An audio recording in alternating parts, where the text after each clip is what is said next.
I'm Nicole Shanahan, Bobby Kennedy's running mate. Welcome to Back to the People podcast, which highlights the growth of a movement uniting America, where our government is free from corporate capture and where we give voice back to the American public. Sickness has become commercialized. People want the truth. Yes. They want understanding. Everyone's hungry for understanding. So the biggest struggle that we face as Wabanaki people is fighting for our sovereignty. That's so hard for people to understand in our short-sighted culture. That's just our nature and who we are. We're kind, gentle people, even though, we're powerful people when we need to be. Sodium-ion batteries could be phenomenally transformative, and we've not talked about it at all in the United States. They're taking an official and federal stance in opposition of these offshore wind projects as well.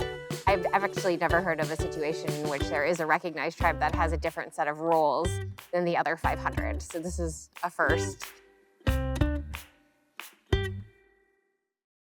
Well, Aaron, thank you for taking the time to sit down with me today. Yes. I've met with several tribal leaders, and I actually was an executive producer as well and had the opportunity to meet the Lakota Nation versus United States team. Ooh, nice.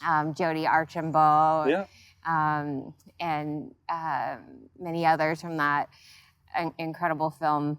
And I recently sat down with Chairwoman Charlene from the Mwekama Ohlone, and she told me that there's a cavalry being organized to ride across the United States right in time for the election in D.C. Oh, wow, that'd be amazing. Yeah.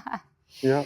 But I'd love to hear about your tribe and hear about this land and Maine and, well, what we call, in the English language, Maine, but I'd love to hear in traditional language about the land we're on.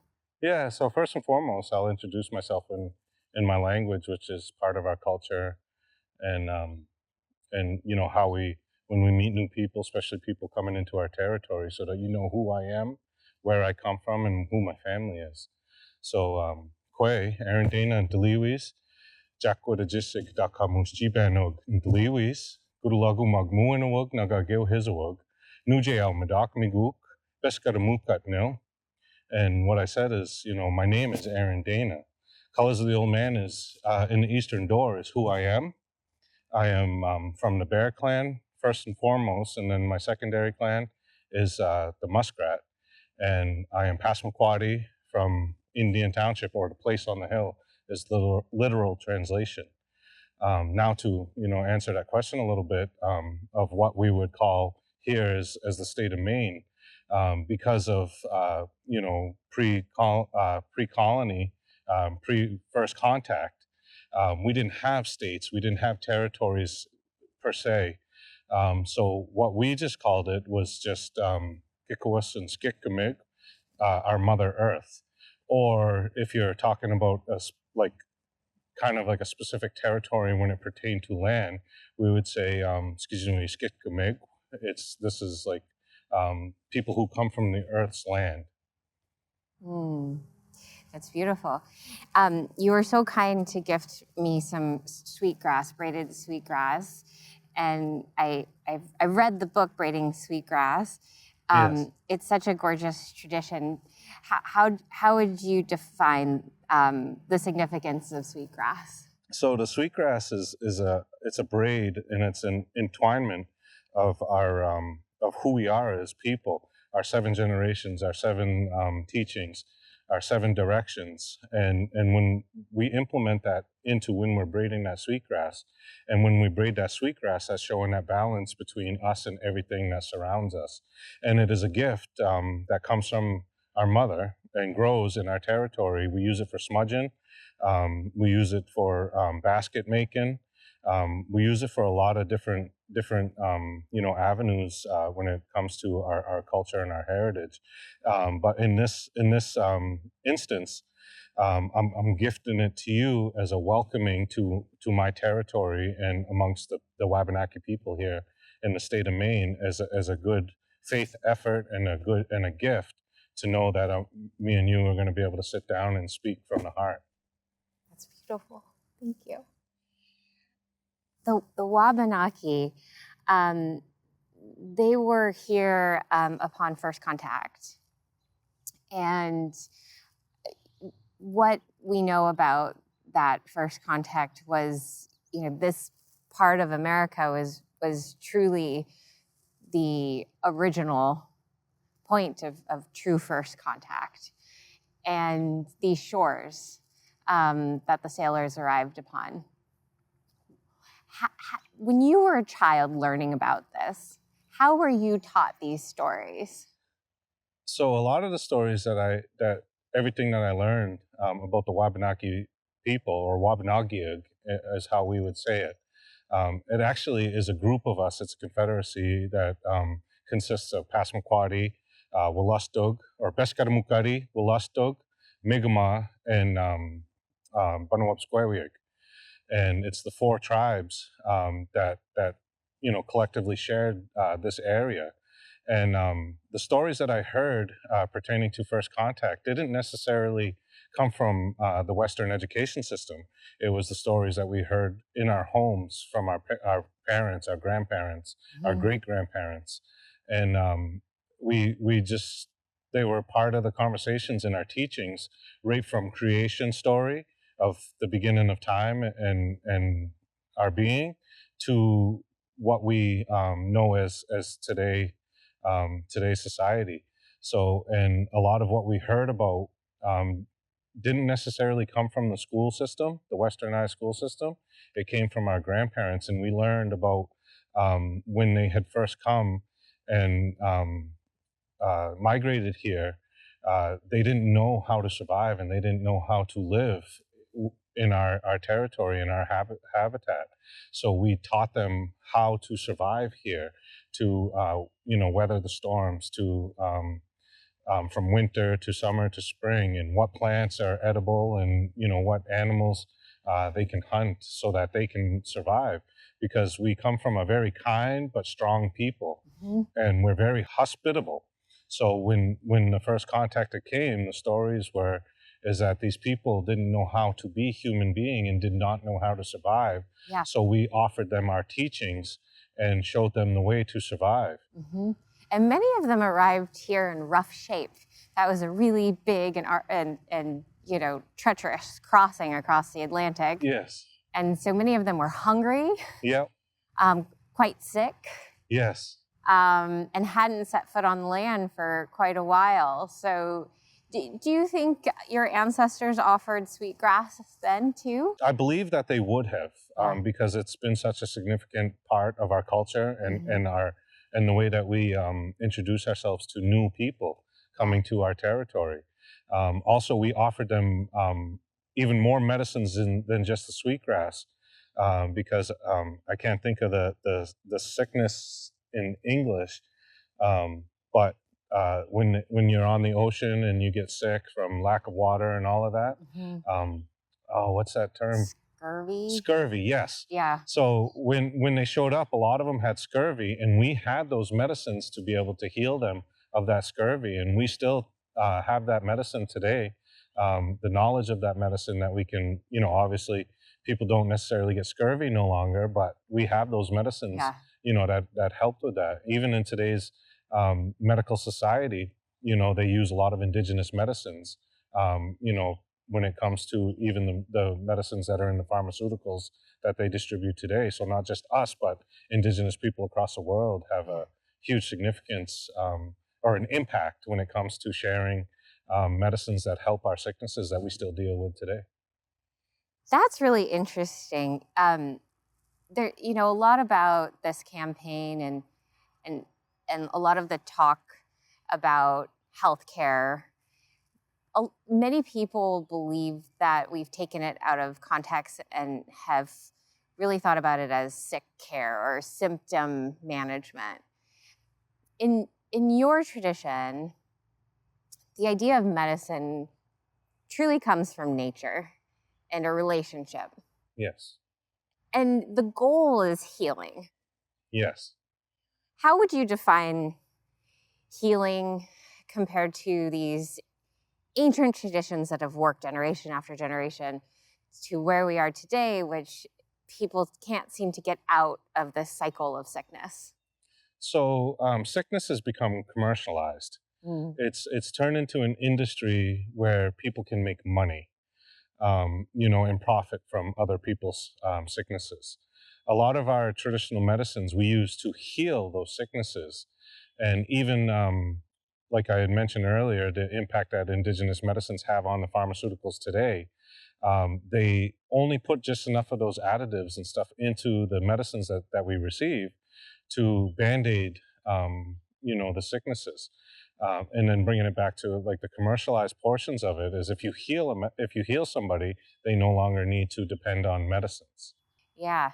And if the entire profit model for these corporations is ongoing sick care. Yes. So, do you believe that if we adjusted our healthcare system to really understanding healing as a cyclical thing with an end in sight, would you know, and perhaps we can discuss it even within the context of the language of healing of our ancestors, right? They really understood healing as completing the cycle of sickness versus just treating it in an ongoing way. Yes. Yeah. So in today's society, that's what we deal with. In our healthcare system here in the United States, is like a perfect definition of band-aid, treatment. Because a lot of people that receive healthcare or see the doctors, they get treated for certain sicknesses, but then these sicknesses keep coming back, as opposed to like fully removing that sickness from within inside of them. And that was something that was, very powerful in our medicines, and that's why certain peoples were the ones who ran or took care of those medicines, that were the keepers of those medicines, because if you gave too much, you can make them sick. If you Mhm. gave them too little, they would not heal. So there's a pretty extensive training and knowledge that comes with our healing systems. And because of first contact and us being assimilated into today's society, a lot of those medicine people um, they're very few. There's not many that are left. My family, for the Medakmiguk Beskar Mukarieg, are some of the people that still hold on to some of those medicines, but not all, because of assimilation. Because we were told and forced and demanded to go with the a westernized healthcare, or current healthcares that we have, because if we didn't follow those systems, we were not doing what was right for our family. And we would have to suffer some certain implications because of that, especially when it comes to our children.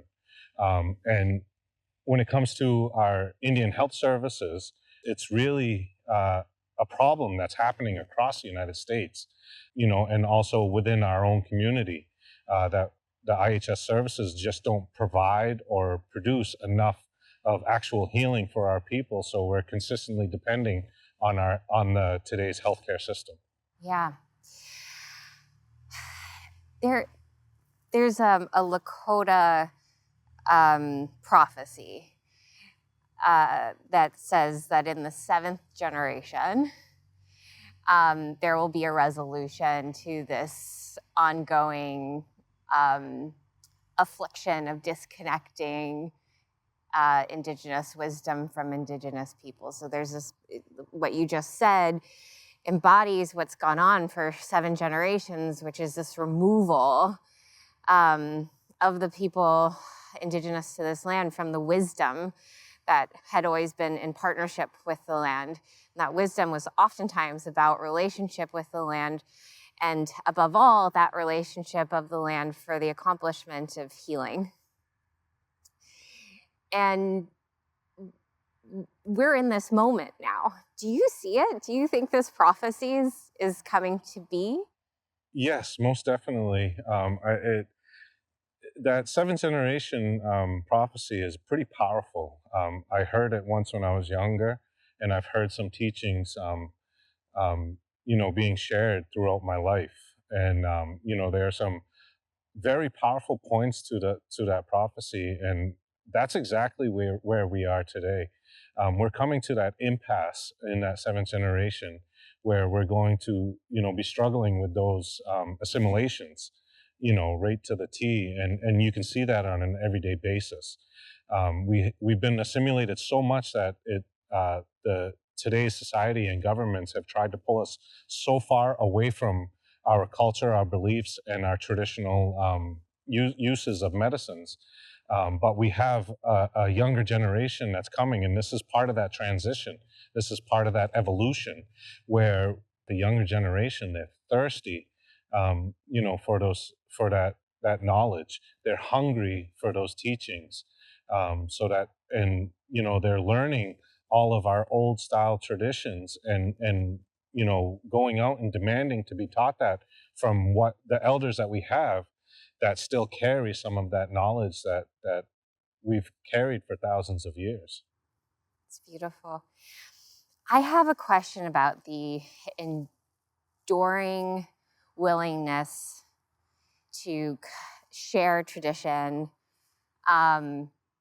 You even coming and sitting down with me today and coming with Sweetgrass in 2024 and extending a gift after everything that has gone on this land, everything from the intentional poisoning of the indigenous people, the killing off of the buffalo, the forced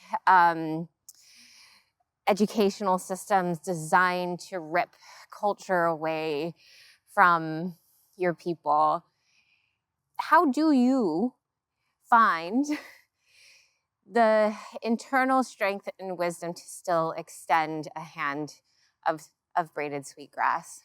So, again, like I had mentioned earlier, in our talk here, that is our way, to offer you a gift, to let you know that we're going to be able to sit here and talk heart to heart and share truths with each other, and that's what the significance of that sweetgrass is. And I find that in any manner, whether it's a potential good for our people, or if we're going to just be in the same spot, if I give out enough medicines to people and share with enough people, eventually that medicine is going to work, and that energy is going to bring good back to my people.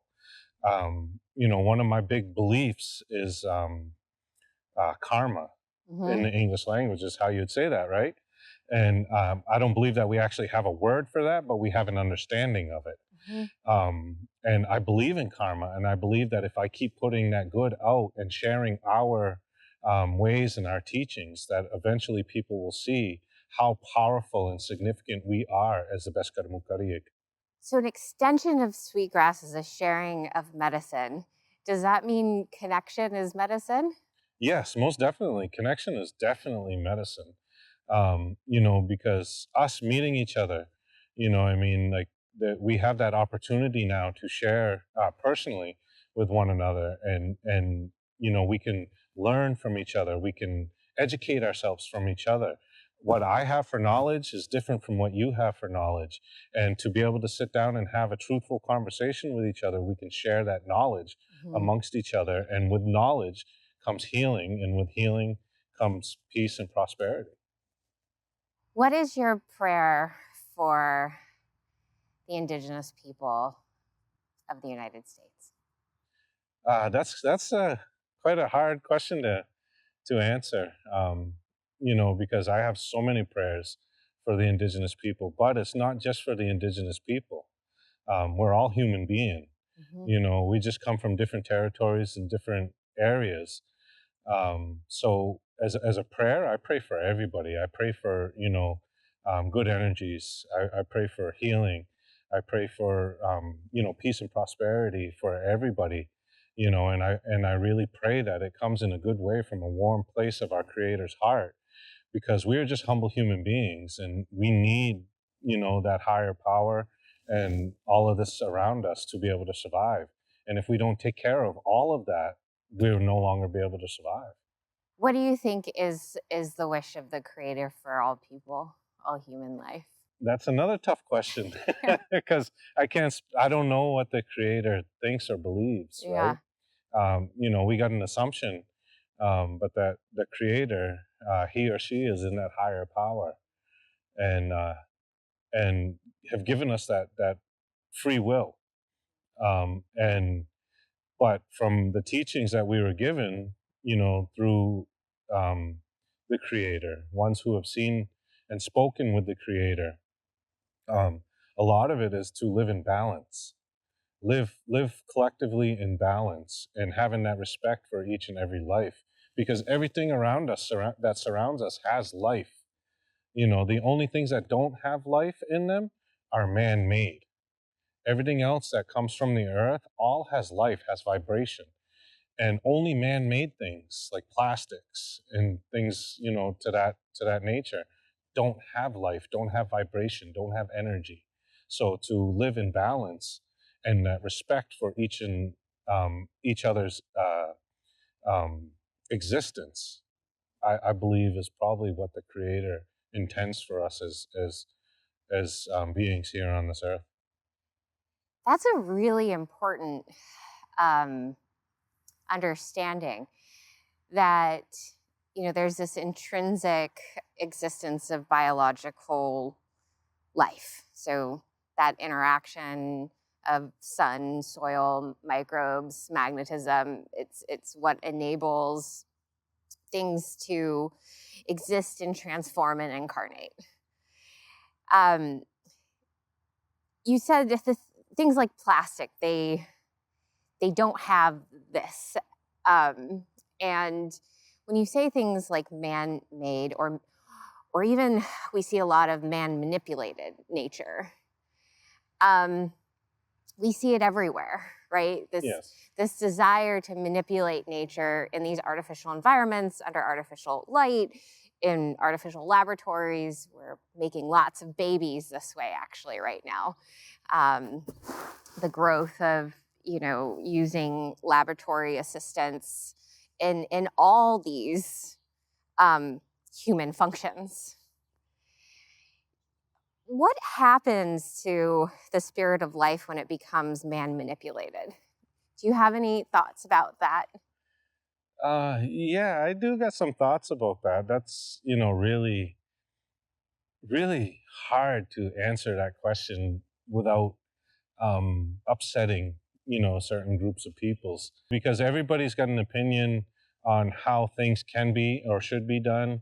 Hmm. And, you know, my belief and my teachings that I was given, that if life is to become, it'll become. Hmm. Um, and if death is to come, death will come. And respecting that circle of reproduction and that circle of existence.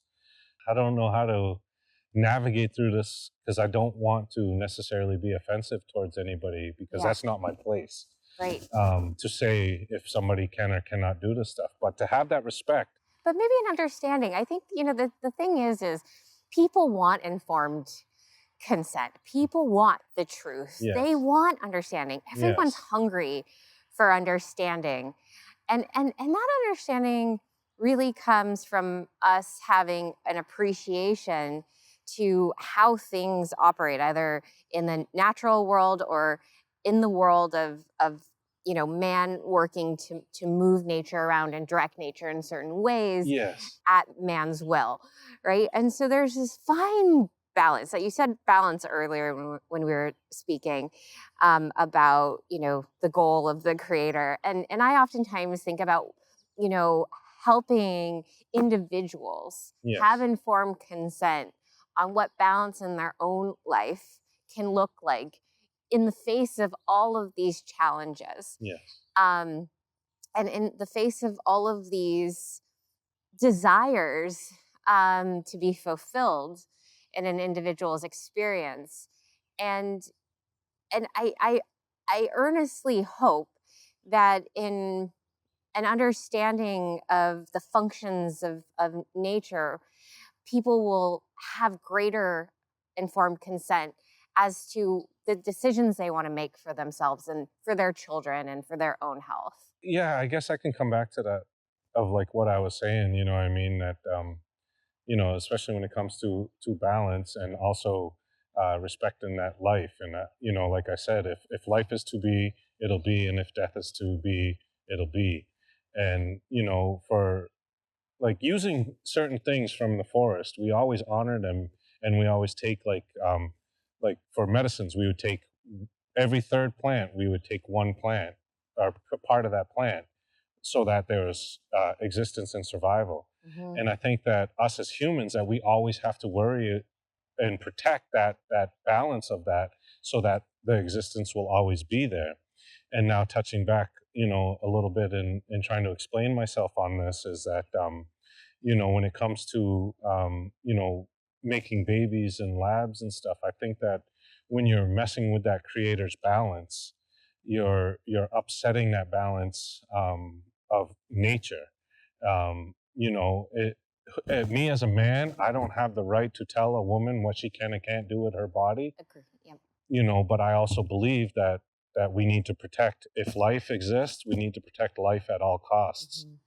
And also, it is not our right as humans to take life with unjust cause, or even in certain situations. I think that if we should let that natural process happen, if it's to take a life or even give a life. We're in this moment where this idea of transhumanism is being explored.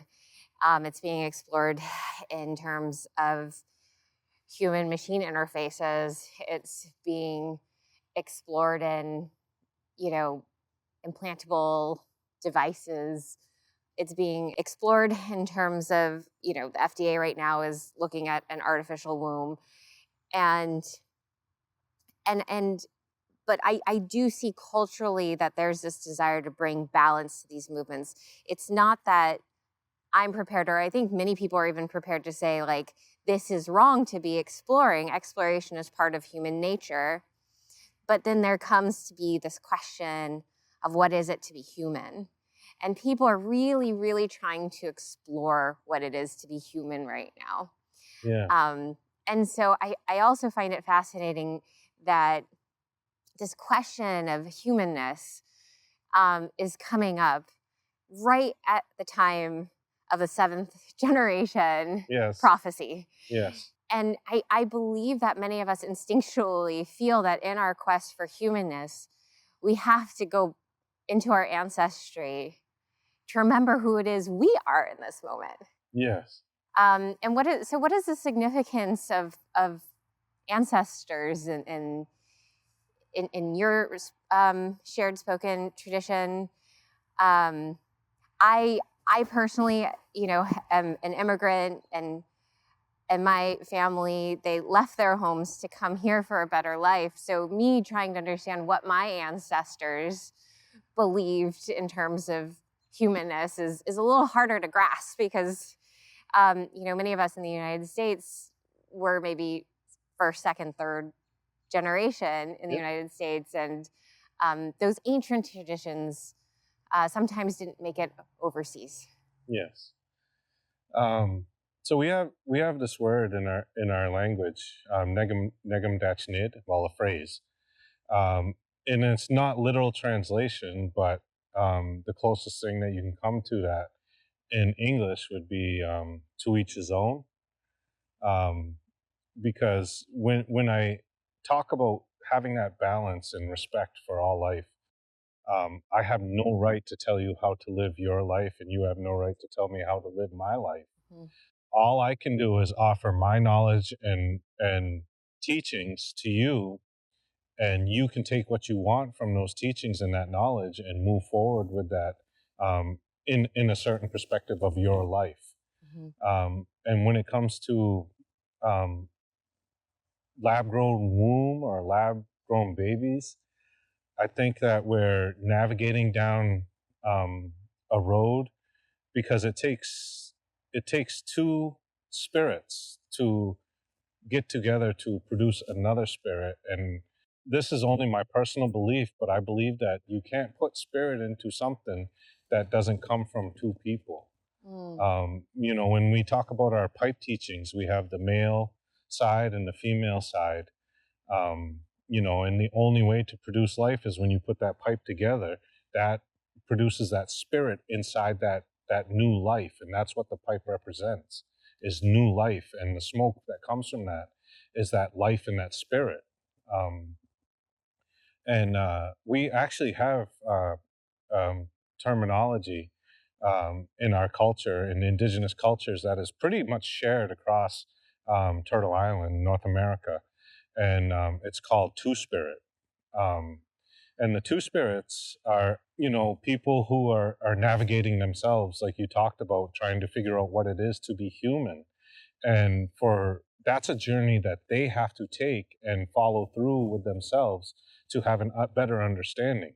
Because when we talk about what it is to be human, Mm-hmm. this our skin, our bodies, that's just a clothing, it's a vessel. Mm-hmm. And it's a machine that we use for our spirit to guide us, to walk this earth. Mm-hmm. And how we are inside of that, we're the ones who are driving these bodies. And this was the body that the Creator gave us, and I think that we need to get an understanding and have a pride and a happiness in who we are as ourselves.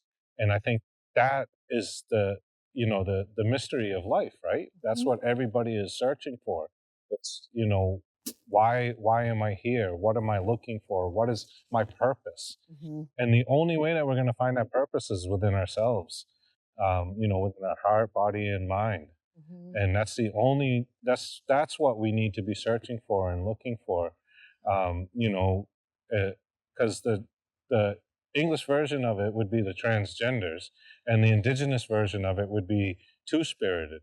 And we always, as indigenous people, accepted everybody as who they were, no matter how they were, Yeah. right? Unless they were harming people. Yep. And when it impacted others, then we would step in and be like, have disciplinary actions or work with these people Yeah. through ceremony and healing to help them find themselves so that they were no longer hurting or impacting others around them.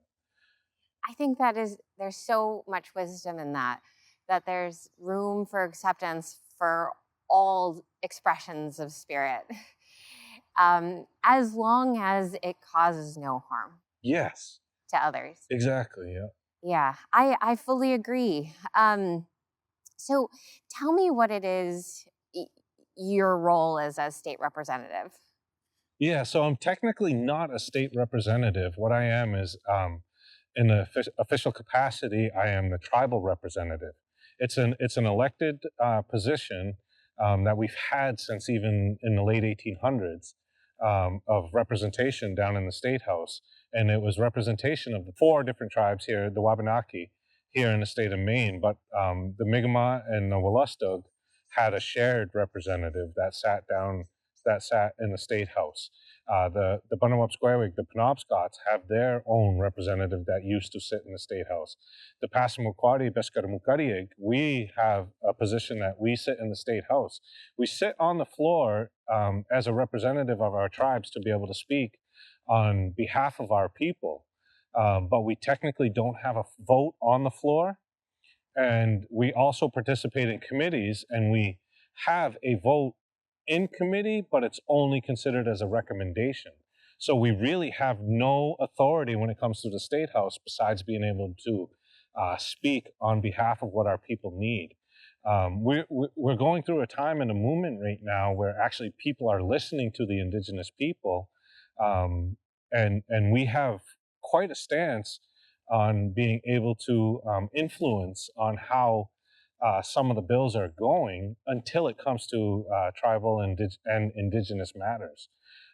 So the biggest struggle that we face as Wabanaki people is fighting for our sovereignty, because we are technically a sovereign tribe and we have a federal recognition, but because of the Maine Land Claim Settlement Act and the Maine Implementing Act, there was language that was put in there under duress that that the chiefs had signed and didn't understand what they were signing because they were being forced and pushed through, um, to get these settlements going. Hence why I say under duress, especially with a language barrier, because the chiefs that at the time, their first language was Passamaquoddy and didn't necessarily understand much English. Mhm. So because of these two acts that were implemented in the 1980s, we are considered here as Wabanaki people as sovereign tribes, but also part of a municipality. And part of that municipality, we get that representation in the state house, but we have no vote and no authority whatsoever. So, How and I'm going to come straight out and say it: yeah. we're token Indians. How would you like to see that changed? I would like to see us get our full sovereignty and be on the same standings as the other 570 tribes across the nation, because we have to abide by Maine state law and Maine state authority when it comes to anything that we do. When it comes to us trying to prosper economically, we have to ask the state for permission. When it comes to anything that the state benefits from, the tribes, we're a municipality. When it comes to us trying to receive more grant monies, more healthcare monies, and more other things to help our communities, then we're a sovereign nation, and the state will tell us, "Oh, well, you guys are sovereign, and you guys can get federal fundings for this." Because we have a very minimal state revenue share that is shared with the tribes, very minimal, and compared to other states that even have full sovereign tribes. So, and when it comes to those laws and those federal recognitions that I'm talking about, when it comes to federal laws, Yeah. because of how the language is written in the Maine Indian Land Claims Settlement Act, we have not been privy to any of the federal indigenous laws since 1980s. There's been a couple exceptions. One was ICWA, the Indian Child Welfare Act, Mhm. and the other was VAWA, the Violence Against Women's Act. And they mirrored those and passed them on the state level. So there's been 52 laws here in the United States that have been passed to benefit the indigenous communities economically, and also social and health care benefits, and emergency management benefits that have been passed on that federal level that we don't have access to because of how the Land Claim Settlement Act was written, the Maine Indian Land Claim Settlement Act was written. No law that is passed on the federal level, if it steps onto state jurisdiction, then the tribes don't have access to those federal laws unless we are specifically named in them federal laws. But when you have 570 something tribes, Yeah. it's hard to specifically name only 4 out of all of those 570. Yeah, the Mowekama Ohlone are not currently recognized, and they've been seeking recognition through assistance from local representatives in Congress, and things were going well, and then all of a sudden, one of the representatives said no, and then the other 3 said no because there's actually 3 congressional districts. In the area that are covered, and this is the Bay Area, and it's amazing to me how tribal law has pieced apart which tribes get what set of legal representation and federal recognition, and then you have these. I've actually never heard of a situation in which there is a recognized tribe that has a different set of rules than the other 500. So this is a first. Um, it's it strikes me that there could be a piece of legislation to help amend that original document. Is that possible? So we tried that. Jared Golden, Mhm. our congressman here for Maine in one of our 4 districts, um, or 2 districts, he put a bill in on the federal level called the Beneficiaries Act. And under the Beneficiaries Act, all it was doing was just allowing us the retro back to those federal laws. Senator Angus King, put a stop to that. He said that it needed to be brought back to the state level. And the bill was killed on the federal level, and said that the tribes and the state need to negotiate this on the state level. We brought it back to the state. I worked on this last year as part of the 131st legislation, and we sponsored by House Speaker Rachel Talbot Ross here in the state of Maine, and she sponsored the bill. I co-sponsored the bill. We got the bill moved through House and Senate, both at the 2/3 vote. It got to the governor's desk, and this was mirroring Jared Golden's Beneficiary Act bill. That would give us access to all the 52 laws, I believe it's 52 laws, federal indigenous laws, that we would have access to those. It got to the governor's desk, and the governor vetoed them with her explanation is it's unconstitutionally vague, and there is going to be a lot of litigation behind this act. But there's out of, what is it, 52 states, correct? 51 states all work with the indigenous people good and have great understandings for the most part, when it comes to federal indigenous laws. But for some reason, they believe that here in the state of Maine, that it would be a different story than the other 51 states. One of the biggest fears of litigation is that the tribes are going to exercise our rights when it comes to environmental protections. One side of the argument is that we're going to fight and litigate, standards that are too high for the state of Maine. And then on another argument in the state, is that we are going to destroy the land. But we're indigenous peoples, and one of our first and foremost responsibilities is to be stewardships of the land and water. And our people have, made some significant strides on trying to protect our lands here in the state of Maine and our waterways here in the state of Maine. So we deal with a lot of fear factors, and our governor vetoing any bill of significance when it comes to our tribal peoples. This one specifically, the Beneficiaries Act. And then when it come back from the veto, we didn't get the 2/3 support in the House and Senate, both.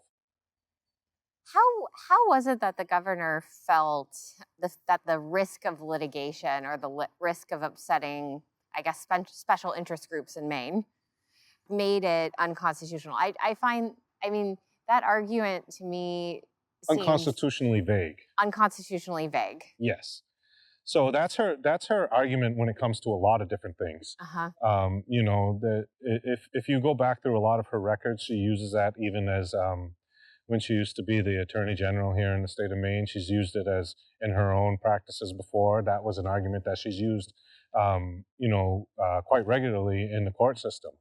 But also if you go back through her records and her time of being the Attorney General and the AG here in the state of Maine, and also this second term through for her as governor of the state of Maine, she has not supported tribal matters at all of any significance when it comes to us prospering in any kind of way, or being on the same plane as all the 570 indigenous tribes here in the nation. She has been in opposition quite aggressively. I mean, that strikes me as going against the best interest of the state of Maine in the effect that taking this paternalistic view towards the tribes in 2024 seems to be almost hypocritical in terms of what we understand now as it relates to the importance of clean water. Yes. The importance of chemical-free soil, the opportunities for medicinal understanding of helping individuals connect with land and nature, which we all know that the more you're connected to nature, the more likely you are to make good decisions for your family, for the land that you're stewarding, which has direct impacts to public lands. Yes. So how do we communicate that to someone in such an important position of governor of a state whose top priority should be these things? Yes. Well, as you may have already researched, our governor is really on the green and renewable energy push. Huh?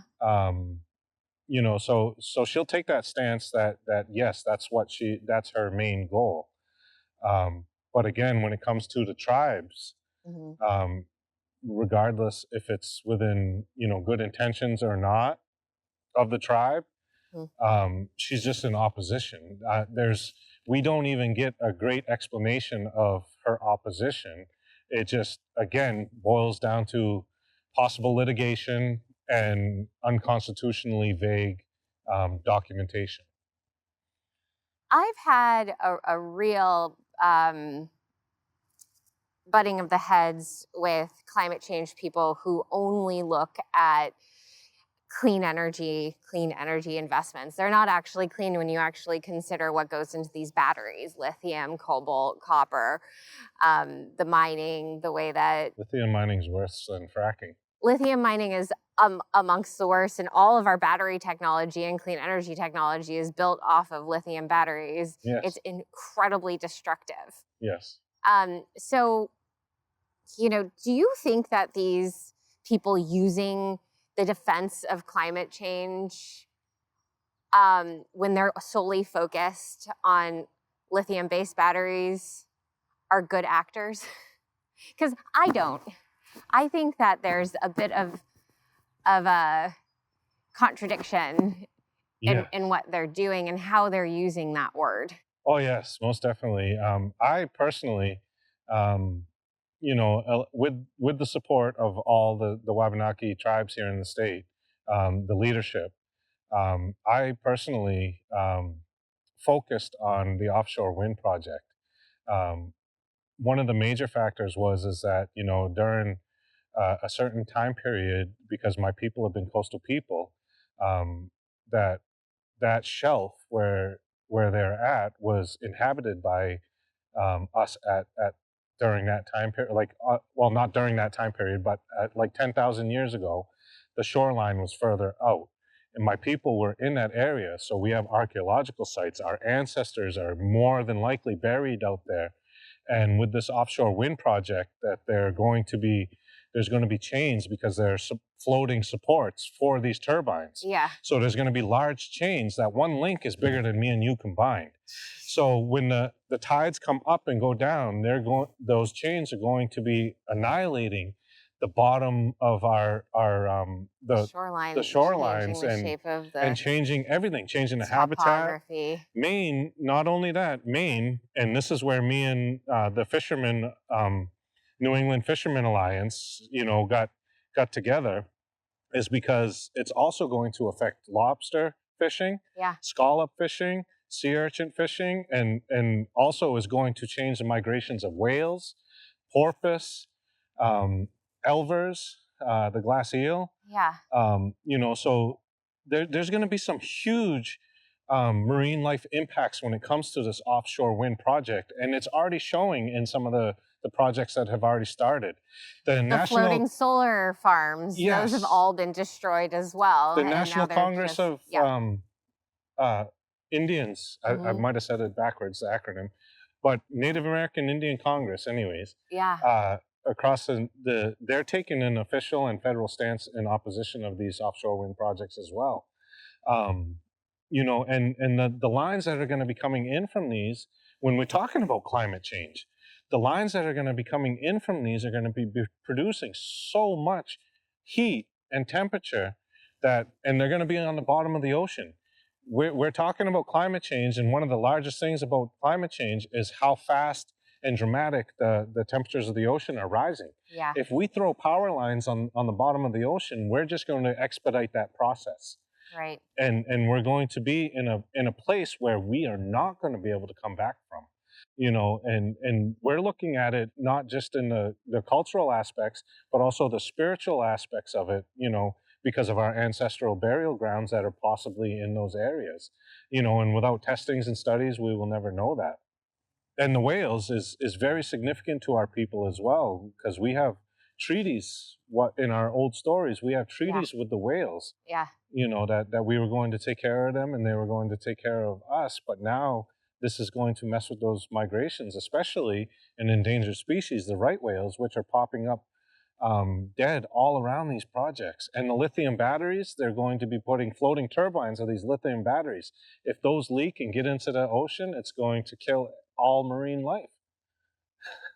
You hit on a very passionate part. I'm really happy we covered this, because this has been my one of my biggest reasons. I mean, there's two reasons I left the Democratic Party. One was censorship and mandates related to healthcare and lack of medical freedom and lack of understanding of science and appreciation for having scientific debate in certain areas related to health. Yeah. And then the second was the lack of thoughtfulness and integrity as it relates to the environment. Yes. The Democratic Party has done some really stupid things as it defines what climate change projects should and ought to be. They continue to ignore the environment, ignore human health and wellness, ignore natural systems and ecosystems, and are rushing to erect these energy projects that have proven time and time again to cause ecological waste, toxins spewing into the environment from the entire supply chain. Yeah. Lack of investment in alternatives like sodium ion batteries. I mean, sodium ion batteries could be phenomenally transformative, and we've not talked about it at all in the United States. If you talk to any of these clean energy experts and you present to them sodium ion batteries as a competitor to lithium ion batteries, none of them will be able to speak intelligently about either category. Yeah. And it just makes you wonder, what the hell is going on? It really does. Yeah. I don't think anyone in their right mind, when they even spend 30 minutes looking at the issues that some of these clean energy projects have created environmentally, could you continue to agree with that course of action? I like with what they're doing, you mean? Yeah. Yeah, no, I can't agree with what they're doing whatsoever. When it comes to this green energy thing, it really comes down to corporate Democrat. And it's not necessarily doing what's right by the environment or by people. It's by doing what's right for the corporations' pockets and how much they can make off it. If we really wanted to make an impact on this earth, especially when it comes to energy, stop wasting it. Why do we have to store energy? Why can't we just only use what we need? Just like when it comes back to, some of my traditional teachings, only take what you need Mm-hmm. and make sure that there's always more. Us as a Western society, in North America, we overuse energy. Yeah. We waste energy. We have things that are plugged in consistently. We leave lights on constantly. We play games 24/7 with a TV and an Xbox or a PlayStation, whatever, is their preferred gaming system. And if we really wanted to make an impact, we would not be looking at mining to produce batteries for Yeah. storage. We would be looking at ways to reduce our energy use. And that just goes and shows the gluttony of our Western society, and that we just need more, more, more. Right. And And the data centers are the largest consumers of the energy right now. oh, I know. And those data centers are owned oftentimes by the same people funding, quote, clean energy. Yep. And that is a clear conflict of interest. And if the government is buying into that narrative, they really should be more aware of what they're actually buying into and what industry they're supporting as a result. And they need to allow for outside voices to challenge those assumptions. Yeah, and we've had some, and not just us as Wabanaki people here, but I mean across the nation, Indigenous people are speaking up, more and more now. But the only thing is that we're all being pushed aside. I actually had one of the House representatives here over the offshore wind project um, having a conversation with me in the Hall of Flags, telling me that she don't believe in what the natives believe. She believes in what the science believe. And this was a Democratic Yeah. House member. Said that I'm going to listen to the scientists before I will listen to your Indigenous people. But does Specifically, what she but said. does she understand that the scientists that are talking to her are paid by the industries that are trying to cover up what they're actually trying to achieve for their data centers? No, I mentioned that, but she still thinks that science is truth. And science is catching up. A lot of different science is just catching up with indigenous beliefs and Yeah. indigenous structures already based around the earth and science. It's yeah, the misuse of the word science over the last 5 years has really bothered me. And how like just only certain sources are the ones that are getting any airtime by our government, whereas the other sources, in their opinion, lack scientific rigor because maybe they weren't financed to the same degree. But the reason they weren't financed to the same degree is because it's the science for the sake of knowledge versus the science for the sake of profit. Right. And science really is an output of cash. Yeah. Right? So if that cash is coming from corporations, you're going to get the science that supports what those corporations are doing. Yep. If you have cash coming from people just trying to figure out the truth, Yeah.